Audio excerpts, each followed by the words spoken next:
नमस्कार, मैं हूं वंदना पांडे और आप देख रहे हैं के न्यूज इंडिया। बात करेंगे ईवीएम की सुरक्षा, बड़ी चुनौती।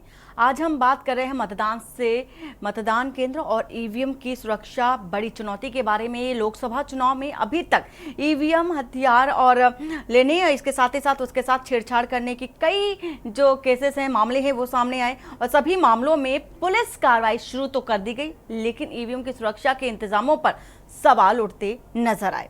6 चरणों का चुनाव खत्म हो चुका है, बस 7वें और अंतिम चरण की बारी है।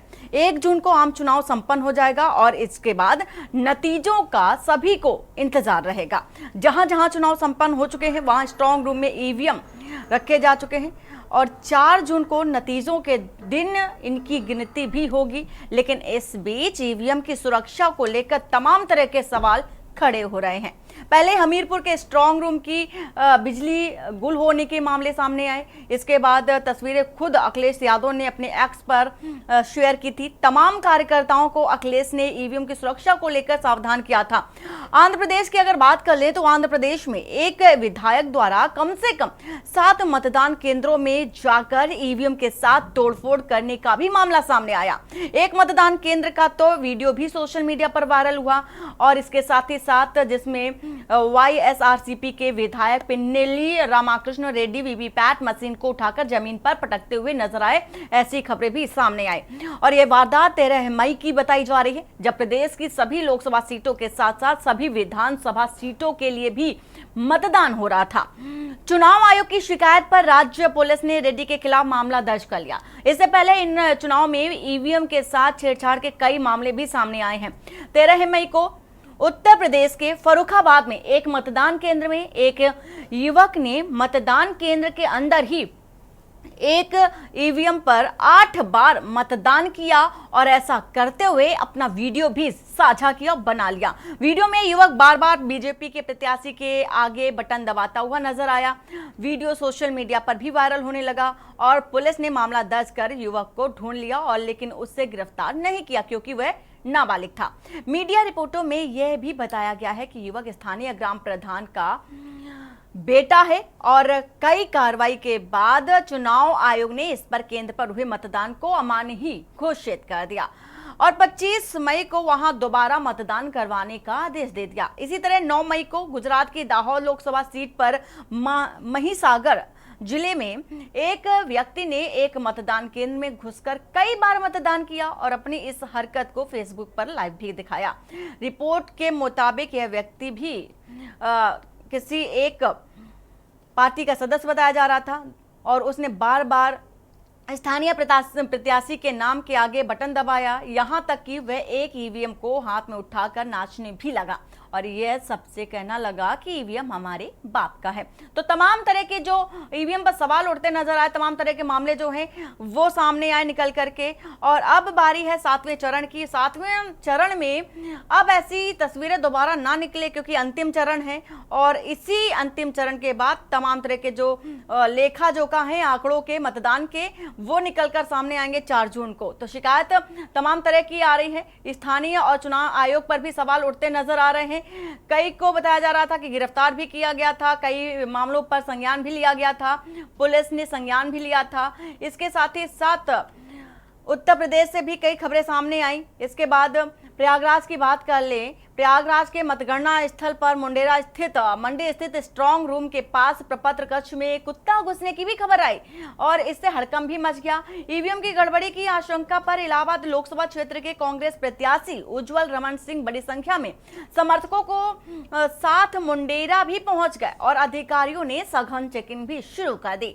स्ट्रांग रूम में नहीं बल्कि उसके बगल के कमरे में जिसमें चुनाव से संबंधित कागजात रखे थे, उसमें कुत्ता पाया गया। प्रत्याशी के सामने रूम को खोलकर कुत्ते को भी बाहर निकाला गया और फिर उनके सामने ताला भी लगा दिया गया। अधिकारियों पर इस पर लापरवाही कांग्रेस प्रत्याशी उज्जवल रमन सिंह ने नाराजगी भी जाहिर की और आयोग को इस तरह की गड़बड़ी रोकने की गुजारिश भी की। तो तमाम तरह के सवाल हैं, तमाम तरह के सवाल ईवीएम से जुड़े हुए जो आए हैं उस पर आज हम चर्चा करेंगे। हमारे साथ हैं नीरज त्रिपाठी जो कि बीजेपी नेता हैं, अवनीश काजला कांग्रेस नेता हैं, इसी के साथ प्रेमकांत तिवारी वरिष्ठ पत्रकार हमारे साथ जुड़ चुके हैं। आप सभी मेहमानों का बहुत बहुत स्वागत है। सबसे पहले नीरज जी से बात करना चाहेंगे। नीरज, जिस तरह से देखा जा रहा है कि ईवीएम को लेकर के तमाम तरह के जो सवाल हैं उठते नजर आए, 6 चरण हो चुके हैं, अंतिम चरण बाकी हैं, तस्वीरें भी आई, उत्तर प्रदेश से भी आई, कई राज्यों से भी निकलकर सामने आए। आप जिस तरह आपकी तरफ से भी कई बार सवाल उठाया गया ईवीएम को लेकर के, तो ऐसे में 7वां चरण बाकी है, क्या तैयारी है, क्या लगता है आपको? जय श्री राम। आपके माध्यम से हमारी जनता को जय। ऐसा है कि अभी तक जो चुनाव हुए हैं, सबसे व्यवस्थित और सबसे अच्छे तरीके से चुनाव इस बार के चुनाव संपन्न हुए हैं। कहीं भी किसी भी तरह की कोई अप्रिय घटना आपको देखने को नहीं मिली होगी। रहा सवाल, एक वीडियो जारी हुआ था जहां एक व्यक्ति ईवीएम मशीन में एक ही बटन कई बार दबाया उसने, और वहां पे कुछ गड़बड़ी देखने को मिली जो जनता के सामने आई, प्रशासन के सामने आई। जब वो वीडियो जारी हुआ सामने आया तो प्रशासन ने त्वरित कार्रवाई की, संबंधित अधिकारियों को बर्खास्त किया और उसके लिए एक कमेटी बैठाल के जांच बैठाल दी है। हम लोग बिल्कुल व्यवस्थित और ईमानदार चुनाव की ओर बढ़ रहे हैं। पहली बार देश में इतनी बड़ी व्यवस्था सुव्यवस्थित ढंग से चल रही कि कहीं भी कोई भी बंगाल राज्य को अगर छोड़ दिया जाए तो किसी प्रकार की अशांति हो या किसी प्रकार का कोई झगड़ा लड़ाई हुआ हो। और अगला 7वें चरण का मतदान भी हम लोग पूर्ण रूप से शांति के ढंग से व्यवस्थित रूप से करवाएंगे, संपन्न कराएंगे। हमारा जो चुनाव आयोग है अपने कर्तव्य के लिए, अपने कर्म के लिए बिल्कुल कार्य कर रहा है और दृढ़ता से लगा हुआ है कि शांतिपूर्वक मतदान हो जाए। बिल्कुल। और कांग्रेस नेता हमारे साथ है अवनीश काजला। अवनीश जी, जिस तरह से ईवीएम को लेकर के तमाम सवाल उठाए जा रहे हैं और एक तरफ बीजेपी नेता जो है कह रहे हैं कि शांतिपूर्ण तरीके से मतदान हो रहा है, लेकिन तस्वीरें कुछ ऐसी निकलते सामने नहीं आई थी। प्रथम चरण की बात कर ले या प्रथम से 6ठे चरण तक की बात कर ले, तमाम जगहों पर वोट बहिष्कार की भी खबरें सामने आई, ईवीएम खराब होने की खबरें जो है तमाम जगहों से सामने आई निकल करके। हर एक सीट में कुछ ना कुछ ईवीएम से जुड़ा मसला सामने आया है, इस पर आप क्या कहेंगे? देखिए, अभी हमारे भाजपा के प्रवक्ता बोल रहे थे, मुझे बड़ी हंसी आ रही थी कि इन्होंने बड़ी शांतिपूर्ण तरीके से चुनाव करा रहे। ये कौन लोग है भैया चुनाव कराने वाले? भाजपा चुनाव करा रही है क्या? हमारे देश का चुनाव आयोग है। सबसे पहली बात, जो सरकार की मंशा है, चुनाव अवनीश जी आपने आखिरी में नहीं सुना, माफ करिएगा, आपने आखिरी में सुना, मैंने बताया। मैंने आपका पूरा सुना। आपने कहा कि चुनाव अंत में जो हमने कहा कि तरीके से हम लोग करा रहे हैं। अरे चुनाव कराने वाले नहीं, अंत में जो हमने कहा उसे आपने ध्यान सुना नहीं कि चुनाव आयोग मैंने सुना आपकी बात, पूरी बात आप मेरी सुन लीजिए। मैंने आपकी बात के बीच में नहीं रोका। जी जी अभी देखिए, सरकार की जो पूरे चुनाव के हमारे इस लोकतंत्र के पर्व में सरकार की अगर मंशा की मैं बात करूं, जब हमारे देश में माननीय सुप्रीम कोर्ट ने एक चुनाव को आयुक्त के लिए किस तरीके से एक 3 लोगों की कमेटी बनाई थी, जिसमें चीफ जस्टिस ऑफ इंडिया, विपक्ष के नेता और प्रधानमंत्री, तीनों लोगों को शामिल किया था। लेकिन सरकार की मंशा इसी पे खड़ी होती है कि उन्होंने किस तरीके से एक ऐसा बिल लाया जिससे कि वो अपने पसंद के अनुसार चुनाव आयोग में नियुक्तियां कर सके। ये देश के लिए बड़ा दुर्भाग्य है। और पहले दिन से ही कहीं ना कहीं ईवीएम और चुनाव आयोग पे जो शंकाएं हैं देश की जनता के लिए बढ़ती जा रही है, जिसमें चुनाव आयोग की जिम्मेदारी थी कि ईवीएम पे लोग सवाल ना उठाए। ऐसा क्यों होता है? पूरे देश के अंदर जितनी भी ईवीएम की अगर कहीं बात आती है कि कोई भी बटन दबाता, वो कमल का क्यों होता है? किसी अन्य पार्टी का तो कभी नहीं आया, कांग्रेस पार्टी को तो कभी नहीं आया, और अन्य विपक्षी दलों का तो कभी नहीं। भारतीय जनता पार्टी के साथ ही ऐसा क्यों होता है? तो कहीं ना कहीं ईवीएम को लेकर जो हमारे देश के मतदाताओं में जो कहीं ना कहीं शंका है, तो इसकी जिम्मेदार चुनाव आयोग भी है और भारतीय जनता पार्टी और हमारी सरकार भी है। इन लोगों ने जो चुनाव आयोग को जो निष्पक्षता के साथ काम करना चाहिए था, वो इस चुनाव में कहीं भी होता हुआ नजर नहीं आ रहा है। जवाब देने मौका। प्रेमकांत तिवारी हमारे साथ है, पहले इनसे जान लेते हैं जो कि वरिष्ठ पत्रकार हैं। प्रेमकांत जी, ये जानना चाहेंगे कि जिस तरह से ईवीएम पर लगातार सवाल उठते नजर आ रहे हैं, तमाम जो विपक्ष है वो विपक्ष भी सवाल उठाता नजर आया, पक्ष भी उठाता नजर आया, और लोग जो जनता है, आम जनमानस है, वो भी उठाते नजर आए। क्या लगता है कि हर चरण की वोटिंग के बाद कहां और कैसे सुरक्षा में ईवीएम को रखा जाता है, क्योंकि ईवीएम की सुरक्षा सबसे बड़ी बात होती है, सबसे बड़े सवाल भी इसी से उठते नजर आते हैं जब भी मतदान होता है। इलेक्ट्रॉनिक वोटिंग मशीन एक ऐसी चीज है जिस पर बहुत से आरोप लगे हैं, लेकिन कई बार एक ये बात कही जाती है कि जो व्यक्ति हार जाता है वो चुनाव आयोग पर, ईवीएम पर सवाल खड़े करता है, और जो जीत जाता है या जहां जीत जाता है वहां पर ये सवाल नहीं उठते हैं। अब सवाल एक ये है कि भारतीय जनता पार्टी वाले ये कहते हैं कि अगर कांग्रेस या अपोजिशन की और कोई पार्टी हमारे ऊपर आरोप लगाती है, ईवीएम पे आरोप लगाती है, तो क्या कर्नाटक में वो बात हुई थी क्या? तेलंगाना में वो बात हुई क्या? या जो कैंडिडेट जीत जाते हैं आपके, तो वो क्या ईवीएम के थ्रू वोट नहीं पाते हैं क्या? तो हारने और जीतने वाले पर बहुत ज्यादा निर्भर करता है। और दूसरी एक बात हम आपको और बता देना चाहते हैं कि सुप्रीम कोर्ट ने जब ईवीएम के मामले पर सुप्रीम कोर्ट में दायर की गई याचिका, तो सुप्रीम कोर्ट ने कहा कि क्या आप चाहते हैं कि हम कितने दशकों पीछे चले जाएं, और इसके अलावा उन्होंने कहा कि अगर आपके आरोप है तो उन आरोपों के सबूत दीजिए, तथ्य दीजिए, और हम बुला करके करते हैं। इसके अलावा एक आपको वो भी याद होगा कि चुनाव आयोग ने इस बात पर चुनौती दी थी सभी दलों को कि आइए ईवीएम को हैक करके दिखाइए। और आप ये जान लीजिए कि जितने लोग ईवीएम को हैकिंग के, ईवीएम को रिगिंग के, ईवीएम को मैनिपुलेट करने के आरोप लगा रहे थे, वो उन सबने हाथ खींच लिए थे, और कोई भी उस बात को प्रूव नहीं कर पाया था। तो ईवीएम खराब होती है, ईवीएम खराब की जाती है, ये मैं इस पर विश्वास नहीं करता हूं, और कोई भी व्यक्ति ढंग का नहीं करेगा। और एक बात और है कि 140 करोड़ की आबादी की बात बार बार कही जाती है। अब 2025 वगैरह में उम्मीद की जाती है कि अगले साल तक जनगणना हो जाएगी, जो 2021 में नहीं हो पाई थी। तो वास्तव में 140 करोड़ का आंकड़ा है या ज्यादा का है, ये हमें देखना होगा। लेकिन मेरा तो ये कहना है कि इतनी बड़ी आबादी वाला देश, जो दुनिया की सबसे बड़ी आबादी वाला देश है और सबसे बड़ा लोकतंत्र है, उसमें जब बैलेट से चुनाव होते थे तो बंगाल में क्या होता था, बिहार में क्या होता था, उत्तर प्रदेश में क्या होता था। ये 3 राज्य तो मैंने आपको सीधे सीधे वो नाम लिए जो खास तौर से बदनाम थे बूथ छापने के लिए। बैलेट पता लगा कि नाली में मिल रहे हैं बैलेट पेपर्स, और कहीं कूड़े में मिल रहे हैं, और हिंसा कितनी होती थी। इन सारी चीजों को देखते हुए अब एक सवाल ये आता है कि आपका जो कहना है, प्रयागराज का आपने उदाहरण दिया, फिरोजाबाद का आपने उदाहरण दिया, आपने गुजरात के दाहोद का आपने उल्लेख किया। मैं एक बात ये कहता हूं कि इन चीजों में, इन शिकायतों में कहां पर वो सवाल आया कि ईवीएम खराब है और उसमें ईवीएम की मैन्युफैक्चरिंग का कोई दोष है, या कोई ऐसा इंस्टीट्यूशन उसमें शामिल है, चुनाव आयोग उसमें शामिल है, या कोई पार्टी उसमें शामिल है। मैं नहीं पाता हूं, ऐसी कोई शिकायत नहीं पाता हूं। अगर फिरोजाबाद में एक लड़के ने, नाबालिग लड़के ने 8 बार वोट दिया और वीडियो उसका वायरल किया, तो ये लोकल एडमिनिस्ट्रेशन के, लॉ एंड ऑर्डर का ये प्रॉब्लम हो सकता है, उसका दोष हो सकता है। या गुजरात में अगर ऐसा हुआ तो ये लोकल एडमिनिस्ट्रेशन ने या वहां का जो भी प्रशासन था, उसने क्यों ऐसी छूट दी, क्यों ऐसा करने दिया? पुलिस व्यवस्था क्या कर रही थी? आपकी 3 लेयर व्यवस्था होती है, और ईवीएम जहां पर स्ट्रांग रूम में रखे जाते हैं वहां पर सीसीटीवी कैमरे होते हैं।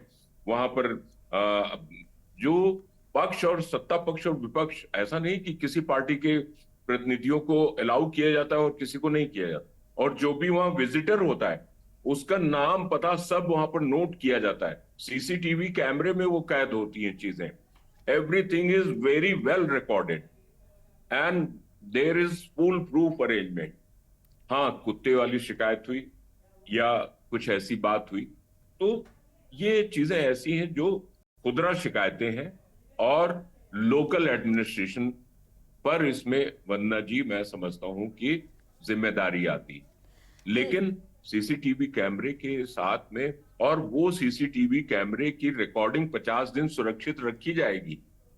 ये पूरा फुल प्रूफ अरेंजमेंट इसके लिए किया गया है। तो मैं इस चीज के बिल्कुल फेवर में नहीं हूं कि ईवीएम की शिकायतें ऐसी कुछ की जाए। बाकी तो मैं अभी आपसे एक अभी बात ये हाल भी ही में कहना छठे चाहूंगा चरण में ही कि पुरी से भी ऐसी ही तस्वीर आई थी। पुरी में भी ईवीएम खराब होने की खबर आई, जिसमें संबित पात्रा खुद वहां पर थे। उन्होंने कहा कि जितनी देर वोट बाधित हुआ है उसका टाइम भी आगे एक्सटेंड किया जाएगा। ऐसी भी जो तस्वीरें थी वो निकल कर आई थी पुरी से। देखिए, वो हम और आप कार से चलते हैं, स्कूटर से चलते हैं, मशीन का मामला है, मशीन खराब होती है तो हम बनवाते हैं उसको, ये बात एक अलहदा हो गई। लेकिन हम ये कहें कि एक पूरा सिस्टम ऐसा इम्प्लांट कर दिया गया है, बना दिया गया है कि जिसके तहत ईवीएम खराब होने का हम कोई सबूत पाते हैं, वो हमारे पास बिल्कुल नहीं है।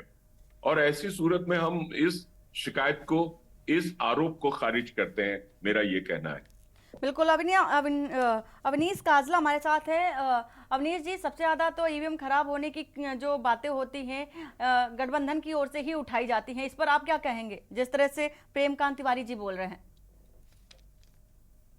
देखिए, बहुत सारे वीडियोस आए, आपने भी बताया, तो गठबंधन का और विपक्ष के लोगों का काम है उसको उजागर करना। लेकिन चुनाव आयोग ने, अगर चुनाव आयोग लोकतंत्र में जो जनता के मुद्दे, जो जनता के सवाल है, विपक्ष लगातार सवाल उठा रहा है, तो चुनाव आयोग निष्पक्षता की बात करता है। 1000 करोड़ रुपए चुनाव में हमारे देश की जनता के खर्च होते हैं, तो ये चुनाव में सुप्रीम कोर्ट के लोग जो वीवीपैट है, आपकी आवाज डिस्टर्ब हो रही है। 100% क्यों नहीं किया जाता? तो ऐसे तमाम सवाल हैं। चुनाव आयोग का जिम्मेदारी है इस दुनिया के अंदर भारत के लोकतंत्र की जितनी। अवनीश जी, आपकी आवाज स्पष्ट नहीं आ पा रही है। आवाज आ रही है आपको? हाँ, अब आई। अब थोड़ा बेहतर हुई है। जी, मेरा कहना यह है कि सुप्रीम कोर्ट ने बहुत लोग गए हैं कि वीवीपैट की जो पर्चियों के मिलान है, जहाँ 2 महीने इतनी लंबी प्रक्रिया चलती है, तो चुनाव आयोग को जिम्मेदारी, अगर 3-4 दिन अगर लग भी जाते हैं पर्ची मिलाने, 5-7 घंटे एक्स्ट्रा लग जाते हैं, तो क्यों वीवीपैट पे इतने हजारों खर्च करोड़ करके? तो जो जनता के सवाल है, मतदाताओं के सवाल है, विपक्षी दलों के सवाल है, तो उनके मिलान करा देने चाहिए। क्यों चुनाव आयोग नहीं कर रहा? अगर विपक्ष के लोगों के मामले में सामने आते हैं तो विपक्ष का काम है कि वो चुनाव आयोग तक बातें लेकर जाए। लेकिन मैं कहना चाहता हूँ कि ये तो वीडियो वायरल हो गए, बहुत सारे ऐसे वीडियो तो वायरल नहीं होते, तो नहीं पता चलते, तो उन पे भी कहीं ना कहीं चुनाव आयोग ने क्या एक्शन लिया? तमाम शिकायतें लिखते हैं। हमारे बूथ के जो एजेंट होते हैं, हमारे जो बीएलए होते हैं, कहीं ना कहीं बीएल वहां जाकर शिकायतें करते हैं, लेकिन कितनी कार्रवाई होती है? वीडियो वायरल हो गई तो कार्रवाई हो गई। तो ये बड़े सवाल है जो चुनाव आयोग को ईवीएम पे और चुनावी प्रक्रिया पर उठ रहे हैं, उसको जनता के सामने क्लियर करना चाहिए। बिल्कुल। नीरज त्रिपाठी हैं बीजेपी से हमारे साथ। नीरज जी, जिस तरह से अवनीश जी कह रहे हैं, सवाल भी उठाते नजर आ रहे हैं, लेकिन 7वें चरण की बारी है, एक अंतिम चरण है, अंतिम दौर है। ऐसे में जिस तरह की तस्वीरें अभी तक निकलकर सामने आई और ईवीएम से जुड़े तमाम सवाल निकलकर सामने आए, क्या लगता है कि जिस तरह की तस्वीरें अभी देखी, क्या आखिरी चरण में ऐसी तस्वीरें सामने ना आए, इसके लिए क्या कुछ इंतजाम किए जा रहे हैं? क्योंकि ये सवाल सभी पार्टियों की ओर से भी उठता है, प्रशासनिक तौर पर भी ये सवाल उठता है। वंदना जी, एक तो नम्रता पूर्वक मैं आपसे कहना चाहूंगा कि प्रेमकांत तिवारी जी आदरणीय बड़े वरिष्ठ पत्रकार हैं। इनसे पहले अभी अवनीश जी ने तमाम आरोप रखे, तमाम बातें कही, तो फिर अवनीश जी ने दोबारा कुछ आरोप रखे, कुछ बातें कही, तो डिस्टर्बेंस के कारण दोबारा नहीं सुनाई दिया। पहले जो रखे तो उसका जवाब हमसे लेना चाहिए था। अब आप हमसे कह रहे हैं कि 7वां चरण का चुनाव कैसे संपन्न होगा? 7वां चरण का चुनाव शांतिपूर्ण से संपन्न होगा, ऐसा नहीं कहा। ऐसी तस्वीरें सामने ना निकल कर आए, ऐसे इंतजाम क्या है, ये कहा। ये इंतजाम भारतीय जनता पार्टी नहीं, चुनाव आयोग देख रहा है। हमें अपने चुनाव आयोग पर और चुनाव आयोग महोदय पर पूरा विश्वास है कि अंतिम चरण का चुनाव बहुत ही कायदे से, बहुत ही शांतिपूर्ण ढंग से, बिना किसी ऐसे कार्य के कराएंगे जिससे लोगों के प्रश्न खड़े हों। लेकिन अवनीश जी ने जो कहा, जो बातें कही अभी आपने, सबसे पहले आपने कहा कि चुनाव आयोग पे विश्वास आपने नहीं जताया, अविश्वास जताया। आपने हाई कोर्ट का आदेश नहीं माना।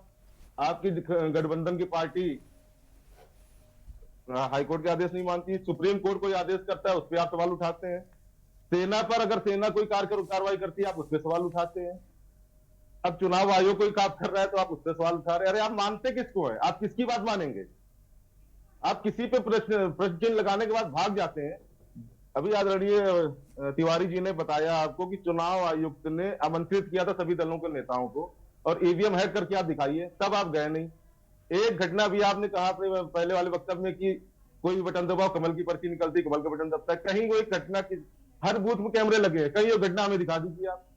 आरोप लगाना बहुत आसान होता है, उसे सिद्ध करना बड़ा मुश्किल है। इस बार का चुनाव क्योंकि ऐसी प्रक्रिया रही, 10 सालों में हमने ऐसी व्यवस्था बनाई, भाजपा सरकार ने ऐसी व्यवस्था बनाई कि सब स्वतंत्र है, पत्रकार स्वतंत्रता से खबर ये भी थी फर्रुखाबाद से, फर्रुखाबाद में भी ऐसी तस्वीरें आई कि भी एक ही लोगों का आरोप था कि किसी में दबा रहे, निकल पर्ची दिखाई दे रहा है तस्वीर में कि कमल के बटन में ही दबाया जा रहा है और हर बार एक ही अगर प्रेस करते हैं बटन तो उसमें बीजेपी को ही जा रहा है। ऐसी खबर निकलकर सामने आई थी फर्रुखाबाद से।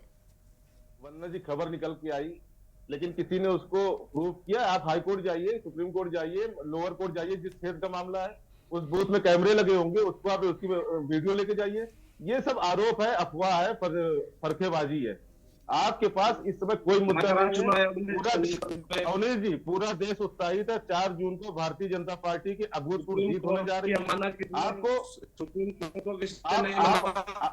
आप कांग्रेस अपनी पार्टी आपको बता देना चाहता हूँ, अगर सुप्रीम कोर्ट का कहीं आप लोगों ने अवनीश जी एक मैं सीधा प्रश्न आपसे करना चाहता हूँ। नहीं, ये पूरा बोलने से मतलब नहीं निकलेगा। एक सीधा प्रश्न मैं आपसे करता हूँ। आपके नेता अभी तक कह रहे थे छठे चुनाव से पहले कि हम इतनी सीटें जीत रहे। कैसे जीत रहे थे?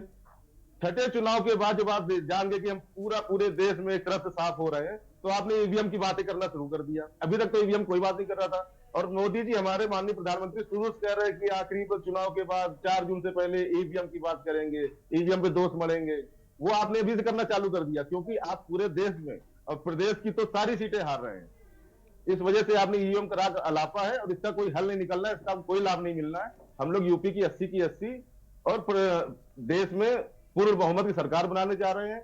इसका आप लोग कुछ दिन और नीरज जी, ये केवल विपक्ष का मसला नहीं है, विपक्ष नहीं कह रहा है, बाकी सारी जनता जो वोट कास्टिंग करने जाती है उनका भी यही सवाल है। जनता भी ये सवाल उठाते नजर आ रही है कि कई बार वो लाइन पर कतारों में लगे खड़े रहते हैं, कभी ईवीएम खराब है, कभी कोई कंडीशन बन जाती है जिससे उन्हें दिक्कत परेशानियों का सामना करना पड़ता है। बहुत सारी तस्वीरें निकल कर आई छठे चरण तक की, अब 7वें चरण की बारी है, इसलिए सवाल उठना बनता है। फिलहाल आप सभी का बहुत बहुत शुक्रिया अपनी अपनी जानकारी साझा करने के लिए। यहाँ ईवीएम पर जो सवाल है वो उठता नजर आ रहा है, सुरक्षा को लेकर तमाम तरह के जो सवाल हैं वो उठते नजर आ रहे हैं। फिलहाल अब अंतिम चरण का दौर है, अंतिम चरण जो कि 1 जून को होना है। इसके बाद चौथे जो 4 तारीख है, 4 जून है, उसमें मतगणना होगी, काउंटिंग होगी, निकल कर क्या आता है ये देखने वाली बात होगी। ईवीएम की सुरक्षा बड़ी चुनौती है। इस पर फिलहाल इतना ही। बाकी की खबरों के लिए बने रहिए आपके न्यूज इंडिया के साथ। नमस्कार।